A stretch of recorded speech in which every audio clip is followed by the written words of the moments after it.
I talked to Jeremy earlier. He was kind of in your pickle there, Dick, with power outages and computer meltdowns and all kind of exciting twists in his life. We have solved that problem. So he's on to the next problem. Well, according to the agenda, I'm supposed to kick this off, and so I will, with a shout out, and particularly to Dick and Chris and Vicki, and in broader terms, the Rockingham District for initiating and continuing with this program, which has been a terrific opportunity for NHACD. And it's brought the attention of the National Association. So with that, I'll pass it off to Dick. Well, actually, we're going to pass it off to Chris. Well, very good. This exciting game of hot potato.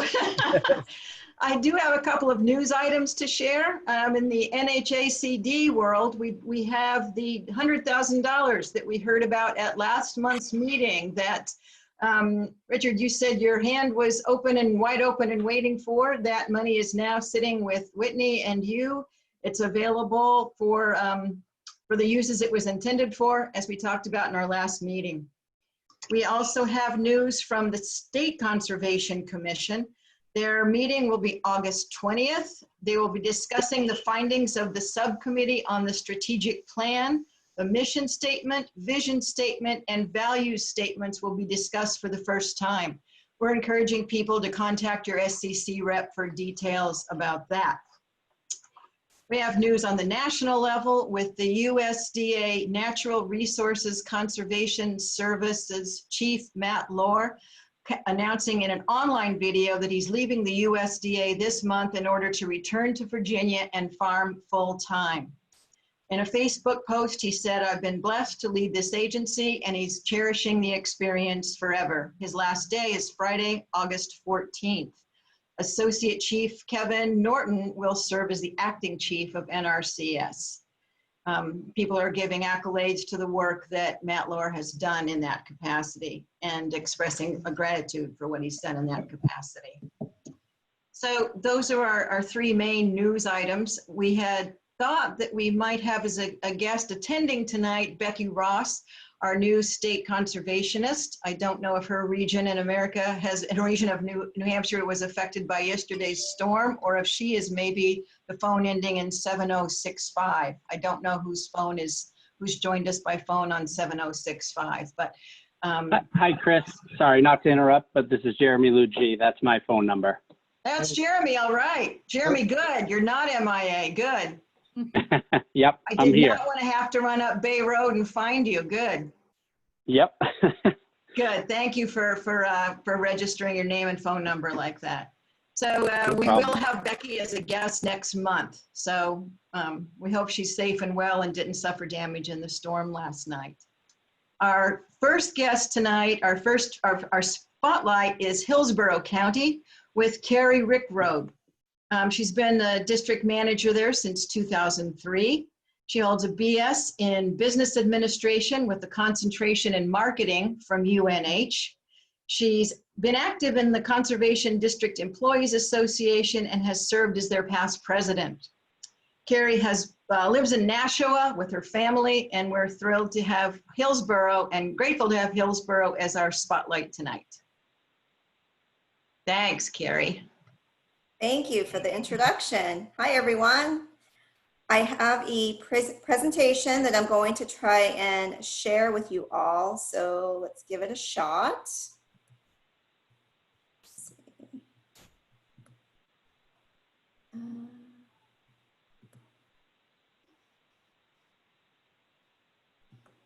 There we go. Okay. So in the essence of time, I decided to focus on two programs that we are currently working on right now to share with you all. They are two programs that have been very successful in our county. One is focused on urban conservation, and the other one is focusing on local foods. We have a very successful gleaning program in our county. So to start off, I am going to share with you some details of our Urban Learning Garden project. To start off, I wanted to share that this project came out of a grant that we received from NACD back in 2016. We were one of the urban agriculture recipients. It was the first year that they offered that opportunity. So we were happy that we were able to take advantage of that. Through that grant, we were able to work with Grow Nashua, help them get started with putting in gardens around the city of Nashua, focusing on the immigrant and the refugee populations. It was a really successful project. So from there, we decided we wanted to continue with them, and we worked with them in 2016 and 17, transitioning from a garden, community garden setting to bringing it to the school. And here you can see some pictures of the garden set up at Amherst Street Elementary School, which is in the inner city. I mentioned all of that. So the reason that, so we had that school in Amherst Street, and then in 2018, it was so successful over at Amherst Street School that we brought it over to Dr. Crisp Elementary, which is also on the other side of the city, but also in the inner city. And that site was selected because it is one of the poorest school districts. 80% of the students qualify for free and reduced lunch. And the thought was that it would be a great opportunity for those kids' families to come in and start growing food there as well, and really make it more of a community. It went really well. It is an interesting site, so they had to use some innovative practices. They utilized a lot of permaculture design and practices, and there's a local permaculture specialist that lives right in Nashua that's been a part of this project the entire time. Here's a picture of the garden design that they created to set up there. And irrigation wicking system supplies, they had to do some innovative irrigation, so they did that at that site. They also were able to use a lot of local businesses to get their supplies, and lots of donations came from those local businesses, as you can see here, which was really great. They also are very connected in the community there. So United Way hosted a community farming day of caring back in 2019. So we were able to have 78 volunteers participate and help get everything built and the gardens growing. In addition to just the farming part of things, they also created a really great learning education program with many different kinds of workshops, both for kids as well as adults and volunteers. And when the pandemic hit this year, they had grand plans to offer a few more sessions in person, but had to switch to offering those virtually, and those were well attended as well. And in addition, this year, we were able to receive some additional funds through our NHACD contribution agreement, and we were able to purchase a high tunnel for them to put up, as you can see in the top picture. They were able to generate many seedlings and then also take some from another grower to grow in the high tunnel.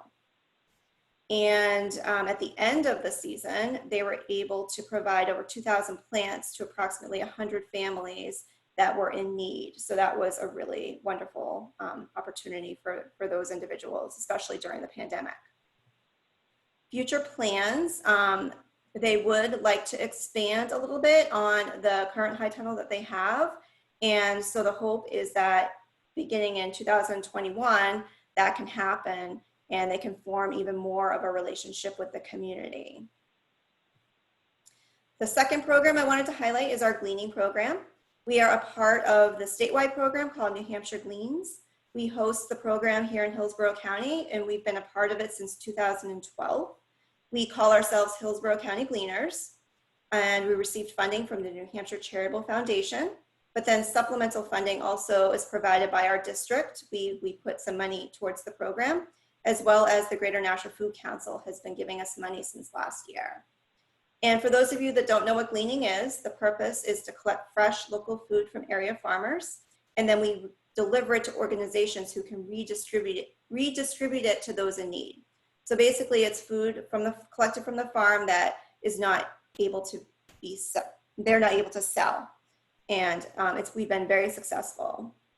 As I said, we started in 2012. In 2013, we collected maybe 3,000 pounds of food. As of 2018, we collected over 71,000 pounds of food. And we tend to be in the top tier of the program throughout the state.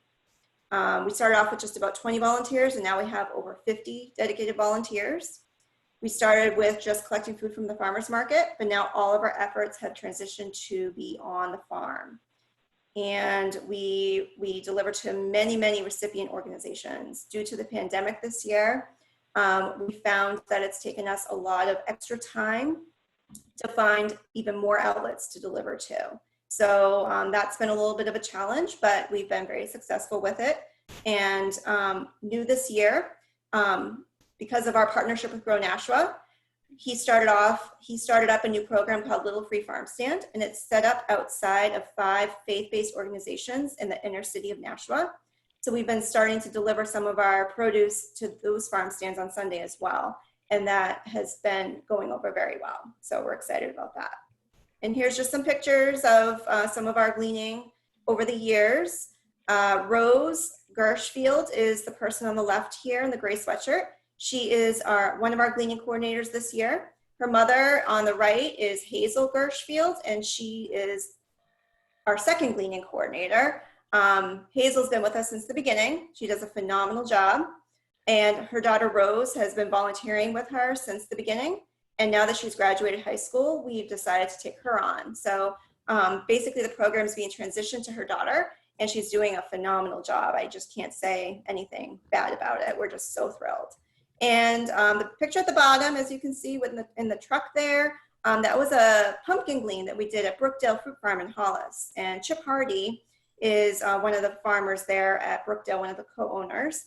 And he's there sitting right next to where I'm standing. So, and the picture in the middle there is from the Nashua Soup Kitchen, and we deliver a lot of food over there to them, and they're always very appreciative of it.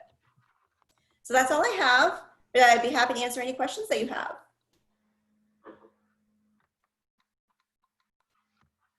Oh, Chris, I think you're on mute.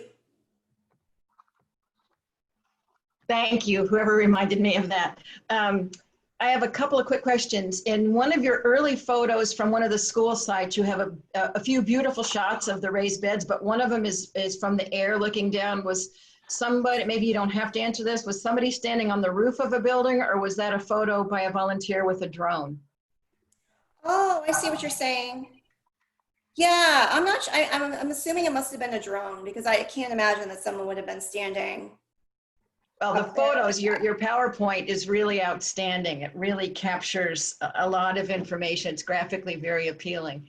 I'm also curious. You're welcome. I'm also curious about if you have time, or if you have people in your group that would be interested in giving this presentation to, for instance, master gardener groups in different counties, or to a landscape association presentation, or some other people in affiliated or allied organizations or trades that could find this really interesting, because gleaning is something people might have heard about but don't really know the dramatic effects that you're seeing with the increase in volunteers and just raw pounds of food and whatnot. Oh, sure. I'd be happy to look at that. Drafted. Okay. Thank you. Does anybody else have questions or comments for Carrie about either gleaning or the school gardens? I would just like to say that this is Tom Jones. Oh, I'm sorry. Go ahead. Well, I was just going to suggest, Chris, that you mentioned that there's a chat button and people can type in questions without interrupting the flow. There you go. Look at that later on.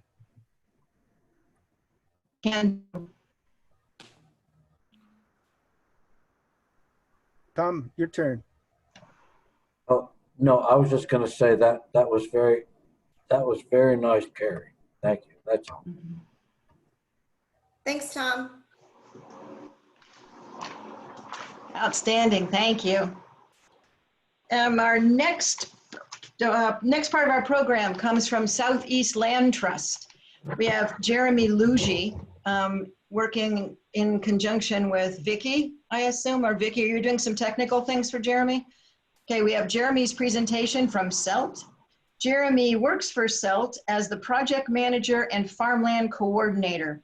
In addition to managing conservation easement and land acquisitions, Jeremy works with local farmers to increase access and affordability of farmland access across CELT's service area, which are Rockingham and Strafford counties.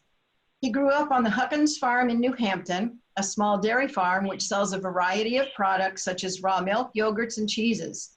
As a graduate student at UNH, he wrote Sustaining Agriculture in the Granite State, a citizen's guide to restoring our local foods, farms, and independence.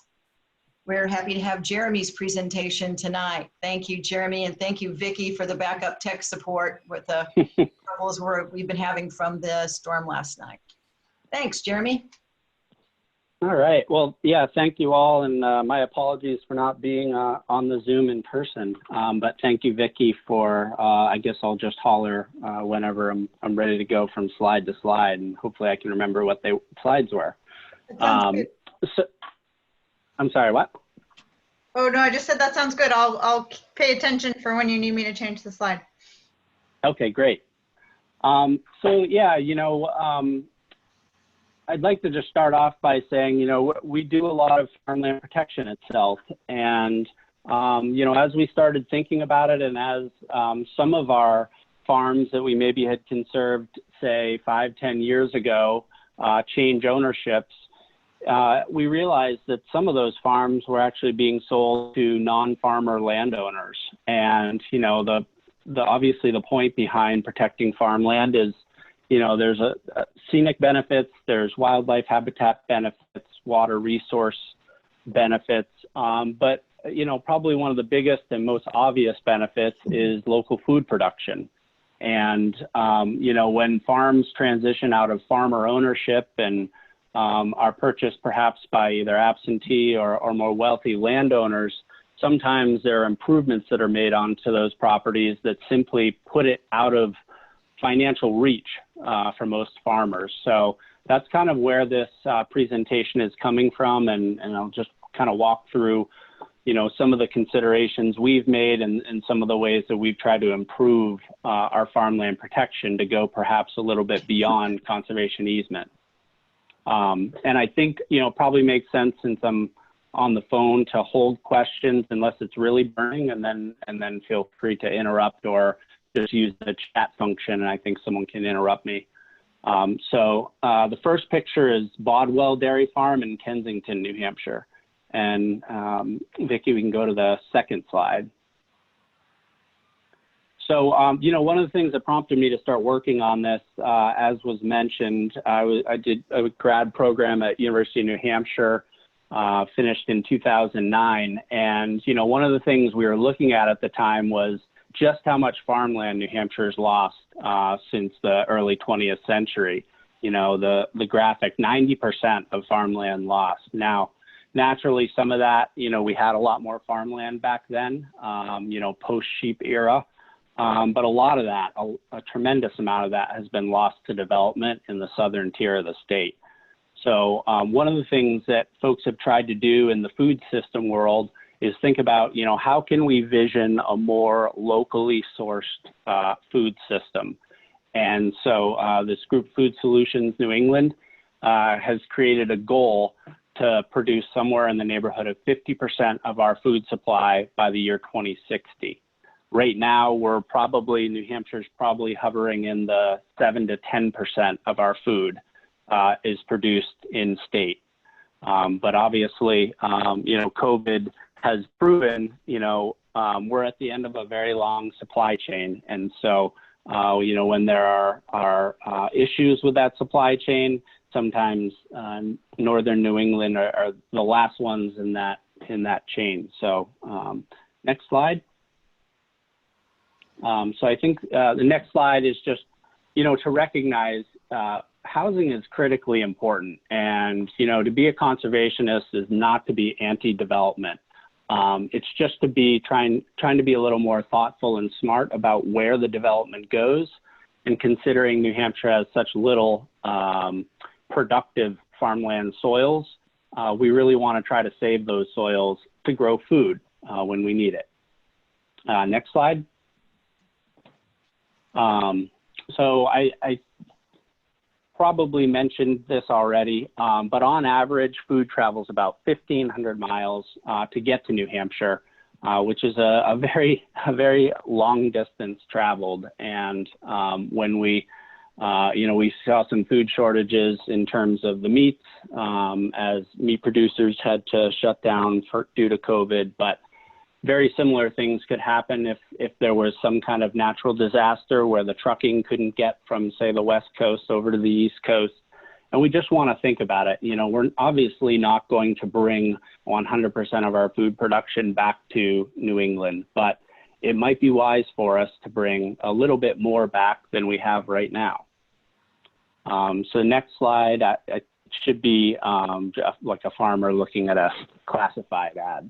So point to make here is that we do have, at least in our service area, and I think it's really a trend around the state. We have a lot of young farmers that are leasing land right now, and it's a struggle to lease land and not know that land is going to be there for you in, say, 3 to 5 years. And it's also difficult for them to make investments on that land, infrastructure that, they'd be building on someone else's land.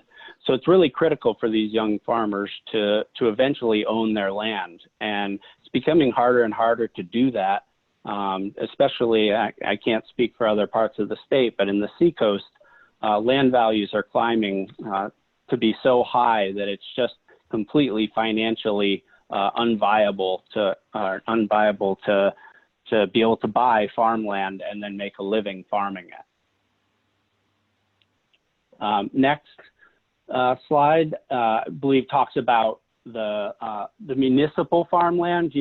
Typically towns and cities don't own farmland, but it's certainly something to be thinking about in your hometowns. If there's a farm field that has, been, say it's in the center of town or been an important food producer for the community over a long period of time, if it's under threat in some way to be developed or to be sold, it's certainly something to consider, whether it's a project that your conservation commission could support, or to reach out to your local land trust to see if it's a project that they could rally behind. So just to describe a little bit how we go through the process, I have a few slides about the Bodwell Dairy Farm that I think you should be able to see a picture of a barn and some cows. So next slide, Vicki. So the Bodwell Dairy Farm Southeast Land Trust broke into a multi-phase project, starting with the southern half of the farm, and then in phase 2, moving to the northern half. In total, it was over 200 acres, almost 300. Next slide.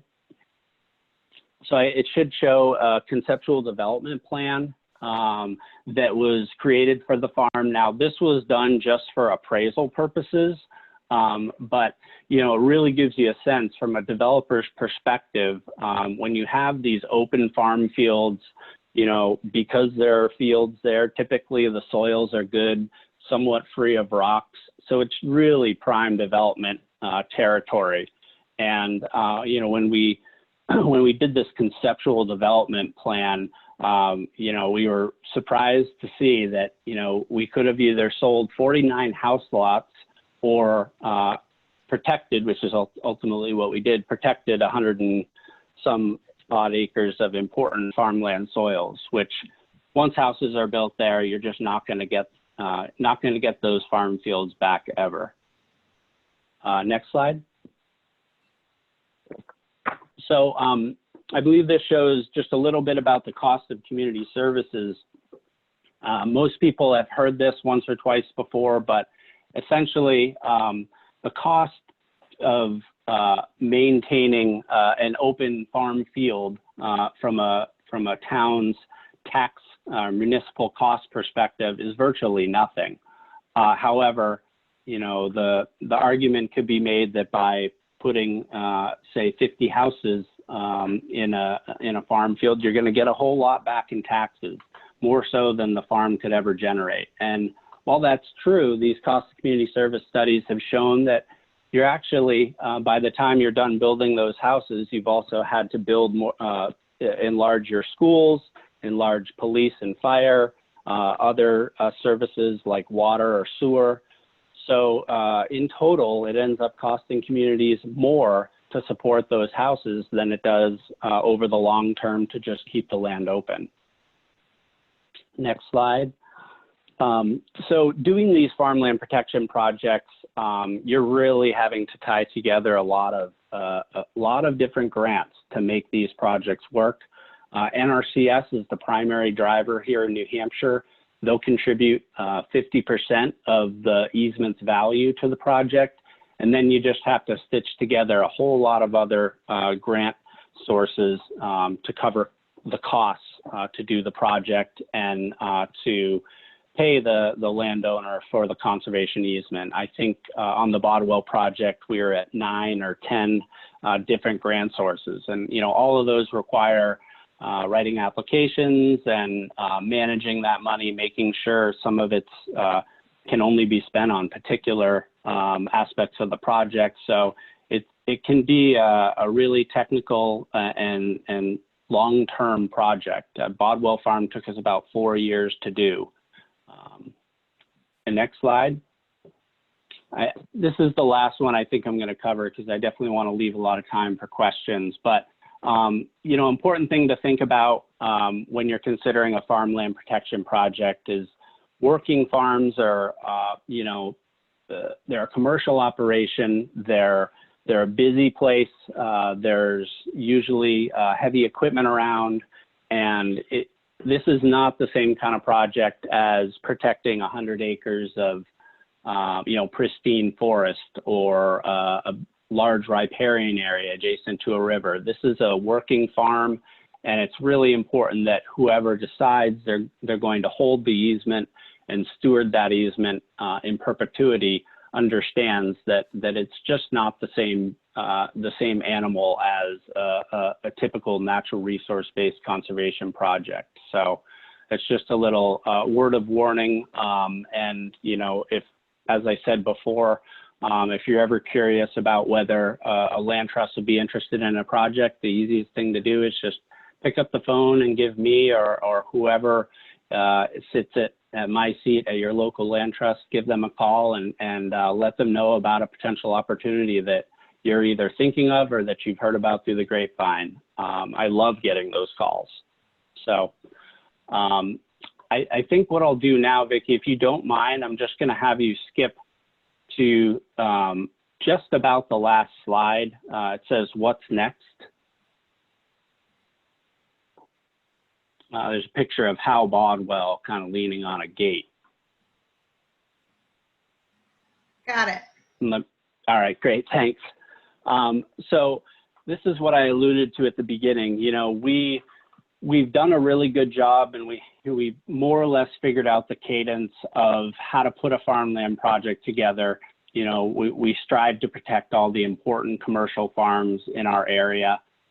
But we are seeing, as some of these farms evolve and the land changes hands, it's not always, and I almost venture to say it's most often not going to a farmer on the other side, because the value of privacy and a big property is significant, particularly in the seacoast area. So some of the things that we've been looking at and trying to integrate into our projects are, what can we do to try to make this farm that we've now invested a lot of time and energy and finances into, how can we make this farm more viable long-term? How do we keep it producing food for the local community? And how do we make sure it's more affordable so that when it does get sold, farmers are going to be able to buy it and then remain profitable themselves? So one of the tools that Southeast Land Trust is integrating, we have 3 projects that are in the works right now. We're using a tool called the option to purchase at agricultural value. And it's kind of a technical tool to describe, but essentially it's just like a purchasing option, like a right to purchase or a right of first refusal. but the land trust holds this option, and it allows us to ensure that when the farmer or the landowner sells the property, that it'll go to another farmer. And if for some reason they can't find that other farmer, then the land trust will have the ability to buy it back at agricultural value and transfer it into another farmer's hands. Again, it's really just a tool to try to keep that land in productivity and keep it at an affordable level so that the sales will be farmer to farmer instead of farmer to absentee landowner. And I'm sure there are lots of questions about that, and I can sort of answer them on a basic level, but it's really easy to get into the technical details on that option to purchase. So I won't go there unless y'all have questions about it. So I think I'll end it there because I'd love to be able to answer some questions. Can I call you back later? This is the conservation district, so, okay. Okay, bye.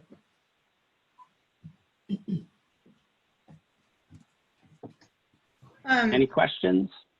Jeremy, you have one question in the chat that says, it's from Richard Meller. It says, can you talk about the difficulties that can arise from non-land trusts taking on easements without an endowment? Yeah, I alluded to it a little bit when I described that, farmland easements are not the same as natural resource-based conservation easements. And, the easiest way I can describe is, if you protect 100 acres of pristine forest, all you really need to do when your land trust or whoever else is holding the easement, all you have to do is go out, make sure the boundary is intact, there aren't any encroachments, and make sure that people aren't sneaking on there and monkeying with the natural resources. It's pretty hands-off. Just make sure there aren't encroachments. With a farmland easement, you're working in a commercial, some would call industrial environment. It's busy, it's messy, it's a business. And so there's a little bit of give and take when it comes to making sure the business can operate and can be, a profitable operation.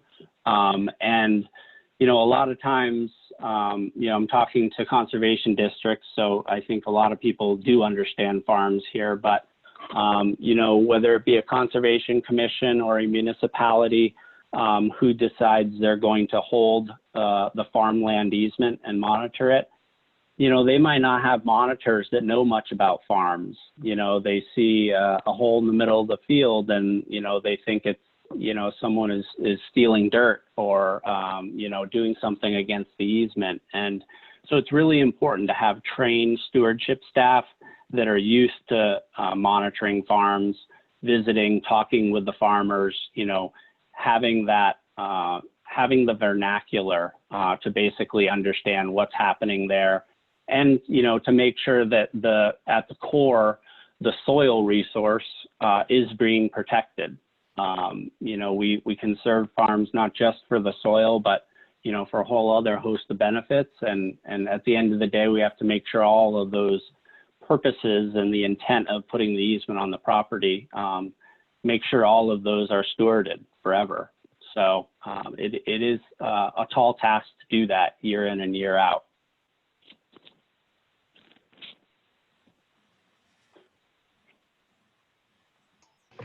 Second question has come in, Jeremy. What if there is no local land trust in the area? Yeah, that can be a real challenge. One thing I will say, and this is not going to be for everywhere, but the American Farmland Trust has decided that there are enough areas of our country that don't have a dedicated local land trust at their disposal, and they are going to begin getting into the farmland protection world. They've always been a support network, but they've not held farmland easements before. I think they're starting to dip their toe into it just this year, and so that may be one option. The other option might be, I know some conservation districts are maybe getting out of holding easements, but certainly some conservation commissions have enough experience to be able to do it. You just want to make sure, I think is the fair warning, that whoever is going to be holding that easement can in fact steward it effectively. You know, I don't know if the state's ever going to get back into the easement holding game either, but I really sympathize for folks that are in an area that don't have a local land trust. The only land trust that sort of to fall back on would be the Forest Society or the Nature Conservancy, who are both statewide organizations, and both do hold easements on farmland. But you just want to make sure that those organizations would be a good fit for the landowner and the farm itself.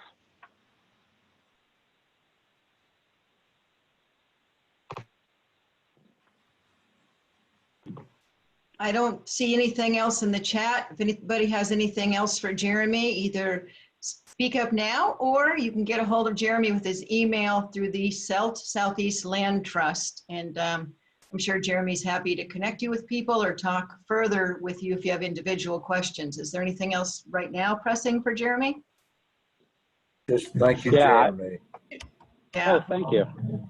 My pleasure. And definitely I do want to just emphasize that if you ever have a question or are looking for a contact or a resource, please feel free to pick up the phone and give me a call. I'm happy to answer questions from anyone in New Hampshire. And secondly, I asked Vicki to add a web link to the presentation. Vicki, could you put that up? I don't know if you saw that email. I did, yeah. I was just about to ask you if you wanted to talk about that. Yeah, just really briefly, I want to put in a plug. So there's a webinar series. It was supposed to be workshops in the field, but the webinar series is being offered through American Farmland Trust. I'm actually a part of the team putting it together, but it's a free 5-part series that's going to take place from about mid-August to mid-September. And each webinar is an hour and a half long, and we're going to be going over all the different aspects of farmland protection. And I know there's been some invites going around, but I really want to put a plug in. They're going to be excellent workshops, and I think folks working with conservation districts could stand to learn a lot from some of them. So if you're interested, write down that website address and/or go to American Farmland Trust, and the name of the webinar series is Farms for the Future. And that's it. Thank you all so much for having me. Oh, it's a great presentation, Jeremy. Thank you. The next part of our program tonight is a presentation from Eric Hansen. Eric is the Government Affairs Manager with the National Association of Conservation Districts. He's working on the Government Affairs team representing America's 3,000 conservation districts and 17,000 people who serve in those governing boards, ensuring they're supported at the national level. Previously, Eric has led the National Young Farmers Coalition's federal policy work. He also works with NACD's northeastern states and is focused on access to credit, farmland transition, and agricultural easement programs. He's held a fellowship with the Senate Agricultural Committee, and during that role, he was involved with the passage of the 2014 Farm Bill. Eric earned a bachelor's degree from Colby College, and his master's is in environmental policy from Duke University. Thanks for your time being with us and giving this group a presentation tonight, Eric. And as it's recorded, other people will be able to access this and learn from you too. Thank you very much. Excited to be here. So I'm going to see if I can get this to work with sharing my screen here. Yes, did it. Okay. So I was asked to talk a little bit about NACD, your national association, what we have going on, what are some good opportunities for districts as a part of that.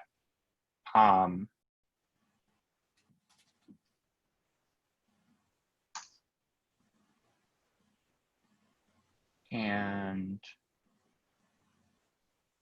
now the slide doesn't want to advance.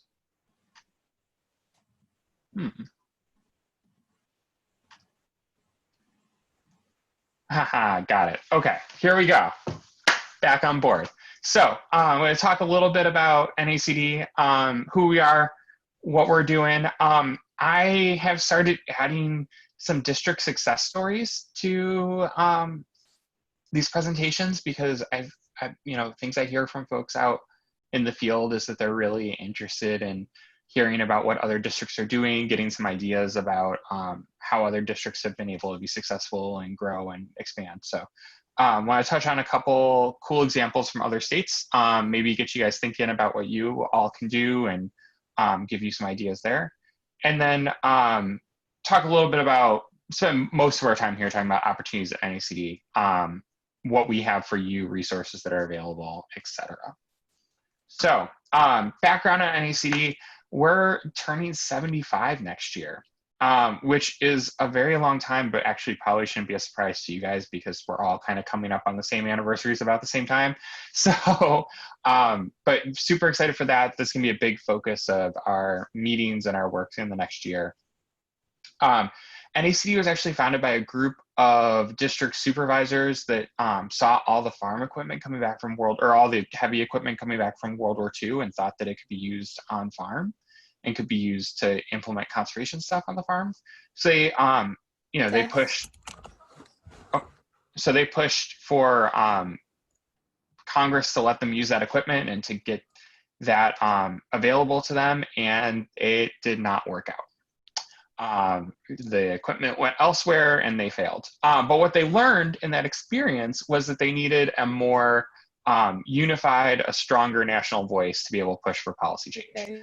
So we were started in July 25th, 1946 in Chicago, in downtown Chicago,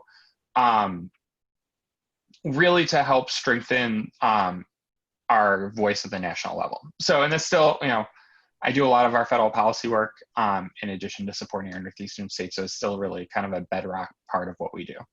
So our mission to promote the wise and responsible use of natural resources for all lands by representing locally led conservation districts and their associations through grassroots advocacy, education, and partnerships. So our members are districts, our members are the state association, NHACD, and our members are the individual supervisors. What is my mom's last name? Board.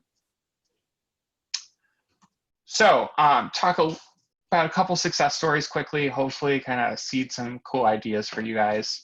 The first is Berks County, Pennsylvania. Berks is unfortunately really the heart of the spotted lanternfly outbreak, which is a really nasty invasive species that is having a huge impact on the mid-Atlantic, and it's a big agricultural pest too. So they've been really the forefront of leading outreach work around spotted lanternfly and eradication. So not only are they doing the meetings with the community, are they doing educational events, are they working to teach people about these? Was that somebody? Okay, my bad. So not only are they working to teach people about these bugs, but they're also training municipal staff who are doing control work, and they're implementing their own eradication program. And they're the first they're the first district in Pennsylvania that's actually run their own eradication program. So that is super cool, really kind of leading the charge on invasive species, both in Pennsylvania and kind of within the region. And as someone who lives in Washington, D.C., we're seeing this stuff come down this way, and it's a little scary. What was that? Did you have a question?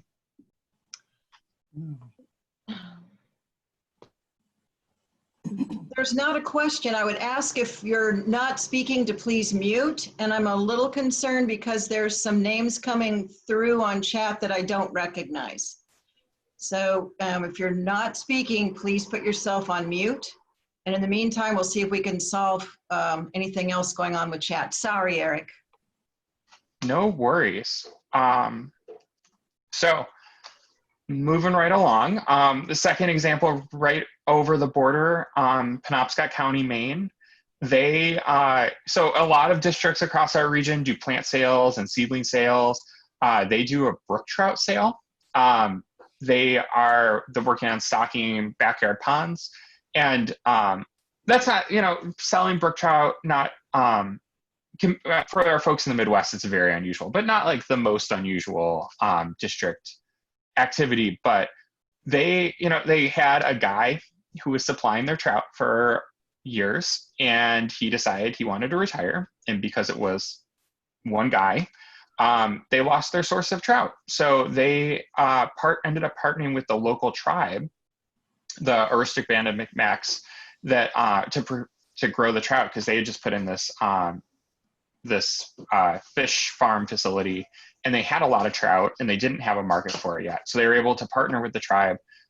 The district is coordinating sales across the state. So individual districts are selling the trout, but the Penobscot district is the one that's working with the tribe to make sure that the fish are where they're supposed to go at the right time, and make sure that all works out. And it's been really financially beneficial for both the district and the tribe. It's a good income source for the district. The tribe really needed an outlet for these fish as they kind of ramp up their marketing and distribution channel. And what everybody has said is that the quality of the fish is really incredible. So they're getting much better fish than they were getting before. They're bigger fish, they're healthier fish. So people have been really happy about that. So the final kind of success story I want to talk about was Talbot County, Maryland. Maryland is in the Chesapeake Bay watershed. As I also live in the Bay watershed, I can tell you that I spend a lot of time talking about the Bay watershed because it is we've been spending a lot of time and money on the cleanup there. So there's a interstate agreement focused on the Bay. There's a total maximum daily load for pollutants coming into the Bay, and each state they're in their phase 3 watershed implementation plans now. So there's a lot of work that's been done on conservation in the Bay, and Maryland puts about a little over $20 million a year into cover crops. They cost share cover crop planting for farmers. So not only do you have kind of the normal NRCS programs, but you also have this gigantic state program, and districts in Maryland implement that. So they're the ones that are going out and working with producers. They're verifying that the cover crops get planted, and they're making those cost share payments. And Talbot County, almost just under 75% of eligible acres in the county have cover crops on them this past winter, which is just like crazy, really exciting, really high.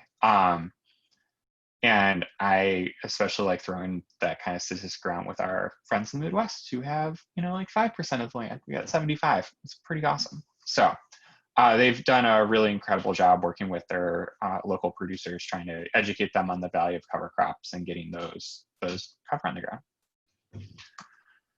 So that is success stories. Talk a little bit about opportunities for districts with NACD, and I'm going to focus the most on the money because that seems to be what people are most interested in. We got some grant programs and we got some money available for districts. So I figure we'll spend a lot of time on that, and then we can mention some other things at the end. The first is our technical assistance grants. I'm very excited that NHACD was able to get a renewal on their grant. They're funded for the coming year. We're funding 2 staff positions at NHACD to do outreach. It's actually work that was undergoing as a part of an RCPP project, and that funding ended, and we were able to step in with TA funding and keep that going. So these grants are with districts and state associations specifically to do conservation program implementation, EQIP, CSP, conservation planning. It's NRCS money, and we've been really successful spreading that across the country. This map's a little old because we changed the way we do the maps this year with the new grantees. So it doesn't have a dot in West Virginia yet, but we got a West Virginia grant this year. So I'm pretty psyched that we have one. And we have had a grant in every Northeastern state now. So that's really awesome. And I'm excited to have New Hampshire be a part of that. But there is still room for additional grantees in New Hampshire if that's something that seems like a good fit for your district. We have website that has all the information on this. We just made the awards for the 2020 year, but we are pretty positive we're going to have more funding.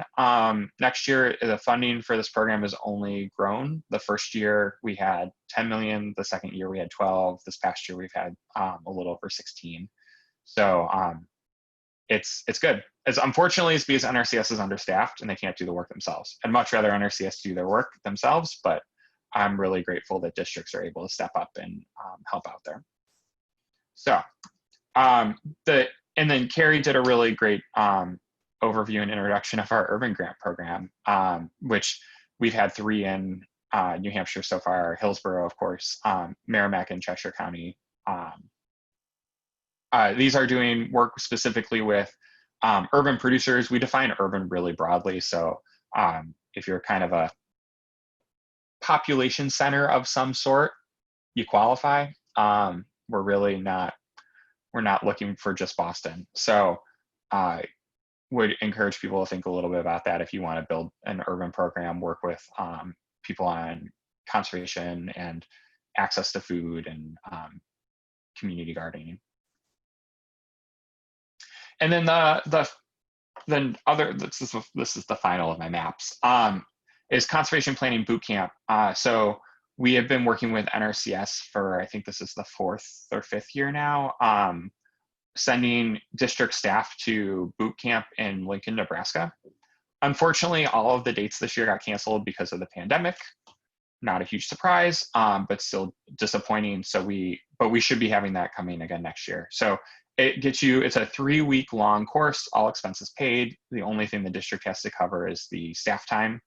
And it gets you a long way towards your conservation planner certification. And we have not had anyone take advantage of this program in New Hampshire thus far. I know that, some states, you can see Pennsylvania hasn't had anyone either, do set up training a little differently internally, but I thought it would be good to mention this again, knowing that you have a new state con coming in who may have some different thoughts about how she wants to be implementing training, and this is a really great option.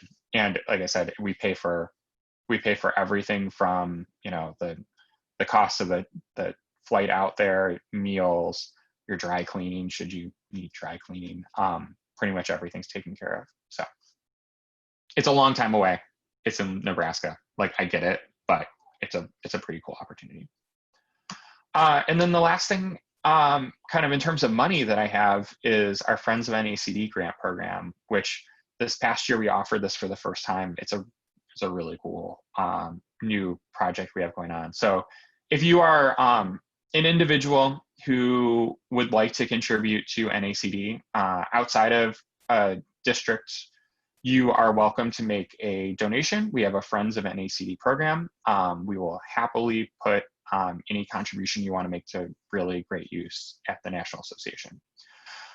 Part of what we've been doing with those contributions is we launched this grant program. So we offered 4 grants this past year, $2,500 each to districts. All the funding came from the Friends program. The cool thing about these grants is you can use, because it's individual donations, it's not NRCS money, it's not tied to anything. You can use them for pretty much anything. There's no match requirement. It was just kind of like, come up with something cool to do.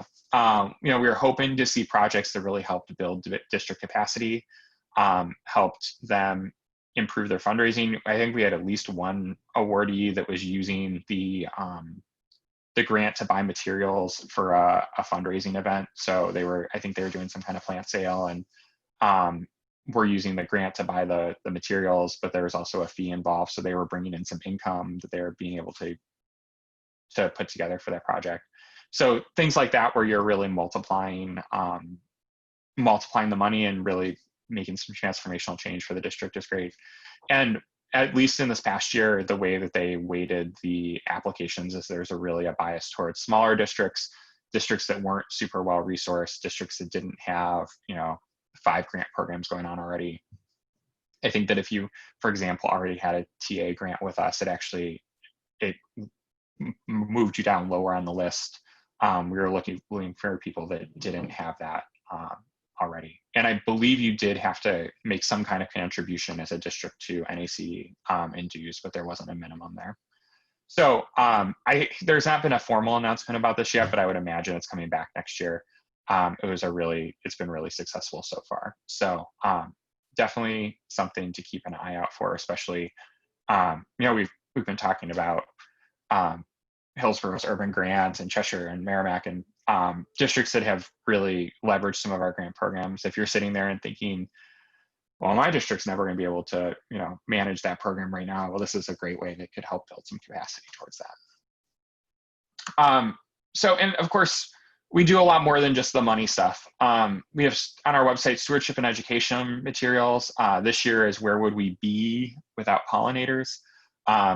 It's watersheds is the theme coming up for 2021, I believe. But I have not, I should have double checked that before I started talking about it, but it's on our website. We just announced the theme. We have a Soil Health Champions Network, which we have members of in New Hampshire, but a really great networking opportunity for producers that are leading the way on soil health conservation. We have a Next Generation Leadership Institute that the Conservation Foundation, our foundation kind of sister organization, launched this past year. That's a year-long training program for up-and-coming conservation leaders and supervisors. We have our national regional meetings, which are great content networking opportunities. I could, of course, talk your ear off about our federal advocacy work. It's something I spend a lot of my time on. The National Conservation Foundation, again, their sister organization, runs the Envirothon, the National Envirothon. Our website, we have district guides and information if you need assistance. Urge people to poke around there, and then the marketplace. So if you're looking for shirts with the logo on them or hats or anything like that, we have that available for bulk purchases, and we can put your logo on anything too. So that's kind of the big picture of what we have going on. Happy to answer any questions if people have them, or chat more about anything.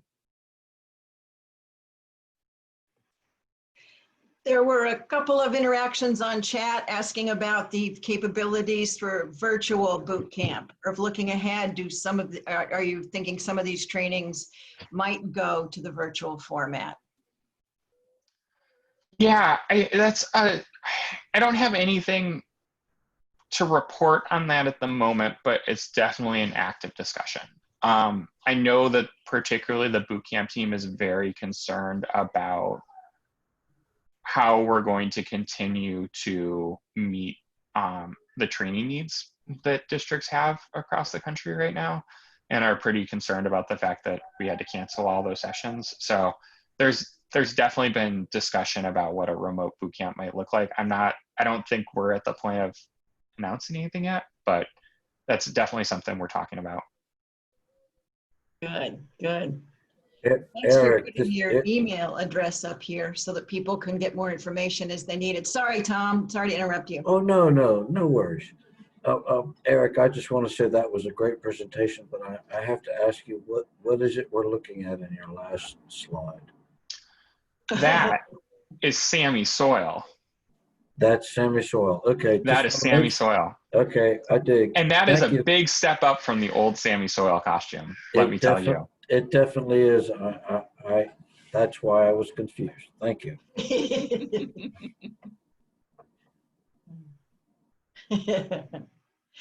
Well, this has been a terrific session. I think between the Hillsborough Spotlight, Jeremy and Eric, I think we've all learned a lot from each of you tonight. This has been just terrific. At our peak, I believe we had 20 people participating here in real time. And as we know, these are recorded so people can access them. I think a really rewarding thing about tonight is that we had COAS represented and Hillsborough represented. Thank you to everybody who attended. But if you look at the state of New Hampshire, that's really from border to border. from Canada to Massachusetts. And that's the kind of thing that Dick Lutz and I were talking about when Dick first got this idea, was how could we really get the counties connected and the commissioners connected and have this kind of professional development and interaction and conversations going on. So this is really a peak of that goal, to think that we've reached Canada to Massachusetts and everything in between here in real time, let alone by recording. So Dick will close us out here tonight, and it's been wonderful to see you folks. Yeah, every time I come to these, I see things and I say, Vicki, what can we do I just see more work for Vicki coming down the road. But she's going to need... That's what happens. We need to, as supervisors, kind of step in and help things moving along. Chris and I are putting together a program for Rockingham County Conservation Districts. It'll be a Zoom meeting similar to this, as a way of us reaching out to our district. And that came about by listening to Barbara in the first session that we had. And Jeremy and Eric both kind of hit it's one thing to preserve farmland, it's another to preserve a viable farm. And that ag value is a way of doing that. And that was a very important thing that came out tonight. So hopefully we can preserve the viability of farms as well as the farm itself. Next week, Sullivan County will be in our spotlight.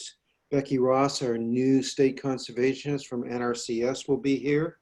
And the Upper Valley Land Trust, so we'll have another land trust to give a different perspective of easements. And then in October, we have the National Wild Turkey Federation will be one of our presenters. And so we're looking for a county to be in the spotlight for October. We're reaching out 2 months ahead of time, and one other presentation. So if you have any ideas on what presentations your county would like to hear, let Chris or I know. And we're looking for more attendees. And one of the things we're thinking about is Richard's thinking about is a fabulous prize. At the moment, we're thinking about an all expense paid trip for a district to go to Frostbite Falls Winter Carnival in Minnesota in the fall and have dinner with Moose and Squirrel. I'm not sure if that's the menu or the host yet, so Richard will get back to you at our next meeting to talk about that. So have a good evening, and thank you, everybody. Before you go there, I'd just like to thank you very much for this initiative. And it's great to see more people showing up each time. These recordings will be linked to our NHACD website for future viewing of people that missed it tonight. Unfortunately, the very first one we didn't have recorded, but subsequent to this, we're going to edit it out into chunks for separating district spotlights and programs features, so you don't have to listen to a whole hour at a time or wade through it to get to the part you're interested in. But all of those will be posted on the NHACD website in the future. So thank you very much. Thank you. This is Tom Jones. I have to say, if y'all are listening, that the whole thing was worth it just to watch Richard's background. Richard's background and Sammy's soil there. I think we start with the Aurora Borealis and end up, maybe we can have a selfie opportunity with Sammy's soil there as one of these fabulous prizes. Good night, everyone. Thank you. Thank you, Vicki, for hosting and arranging this for us.